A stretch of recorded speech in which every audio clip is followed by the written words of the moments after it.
So we've seen many responses to CRT, critical race theory, but in response to this, I guess, response presented in the educational schooling arena is just kind of shocking. So there's homeschooling parents now being given the opportunity of having this new resource concerning children's curriculum. It's online learning on how to maintain white well-being. Check this out right here. So the website that has presented it is called School of the West. And this school wants to help you understand how we can essentially make sure that white people and white children in particular are emotionally safe and sound. So this is the write-up on this from the Daily Beast. So a write-up on the contents of an upcoming 3-month live streamed white wellbeing course advertised for students ages 4 and older explains that it will help children understand the gift of being born a member of Western kind and the qualities that separate us from the other races. In case it wasn't clear, the write-up clarifies that the white race is known as Western kind. It also promises to teach them how to spot and respond to the anti-white propaganda that supposedly suffuses modern life, why white people are the only true citizens of Western nations, and how feminism destroys the family unit, the supposed backbone of all Western kind, thus weakening our societies.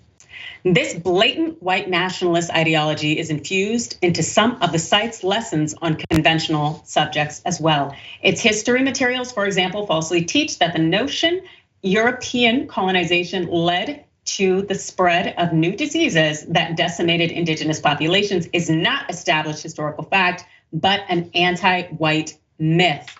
The school also links to the Institute for Historical Review as a reliable online source for the study of history. By the way, this Institute for Historical Review notoriously publishes materials that push for Holocaust denial and anti-Semitic readings of history, using the language and formatting of conventional academia, but none of its rigor.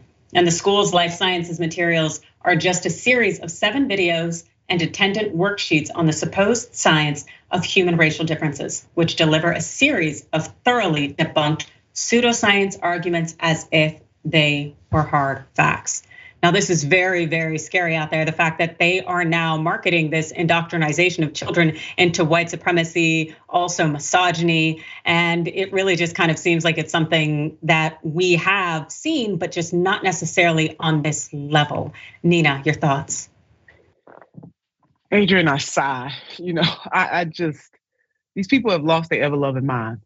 I mean, that is what the facts are.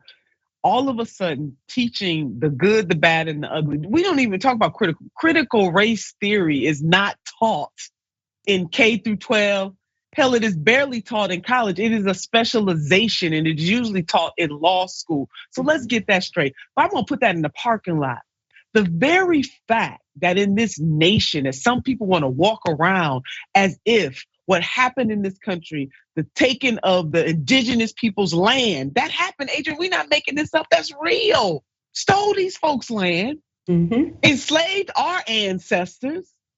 This stuff is real. Treated women like second-class citizens, didn't get the right to vote to the 19th Amendment to the United States Constitution. We can go on and on and on. And so you mean to tell me that disrupts the well-being of white children to be able to be taught the truth about America's history? Hell, all of us need to be taught the truth about America's history. And again, understanding the past so that we can create a better future.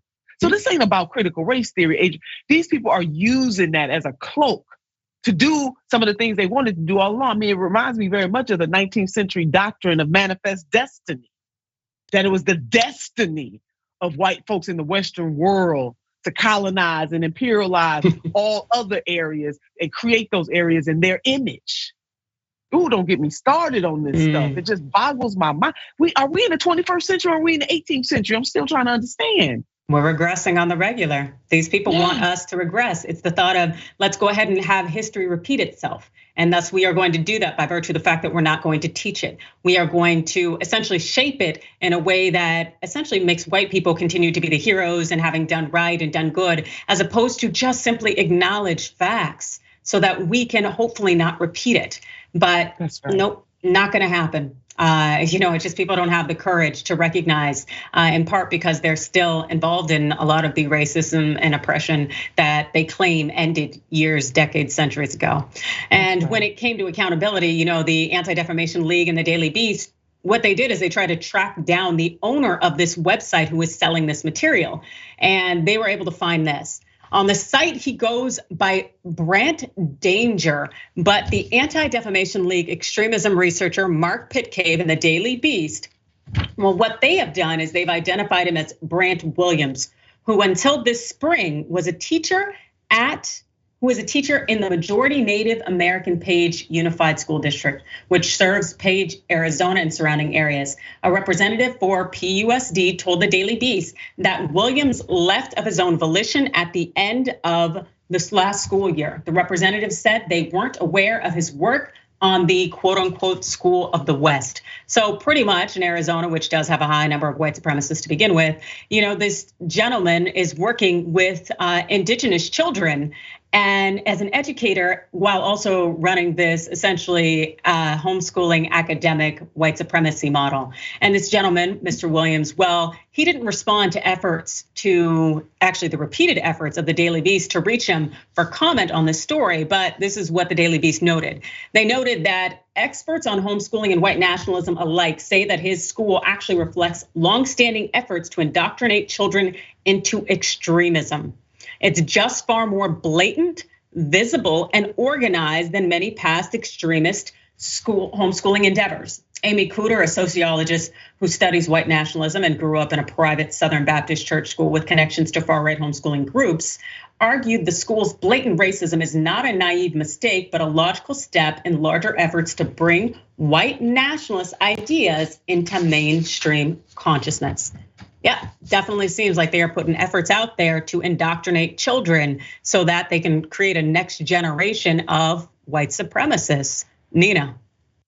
You summed it up, and it is something that I know it is really hard for many of us to believe that this is happening, but it is happening, and we all have a role to play in making sure that we educate ourselves, we educate our family, our friends, that we make sure that we are having these conversations. There is absolutely nothing wrong with telling the truth, the whole truth, and nothing but the truth. So help us, God, about the founding of this nation and also the systems that continue to be an entire hindrance to the pursuit of life, liberty, and happiness for so many people, period. And you don't overcome a thing by pretending like it didn't happen. Mm-hmm. So I just really do not understand these folks. Yeah, neither do I at all. But they're one of those things where we just realize we cannot continue to wait for them to get it together. But we can do is hold people accountable.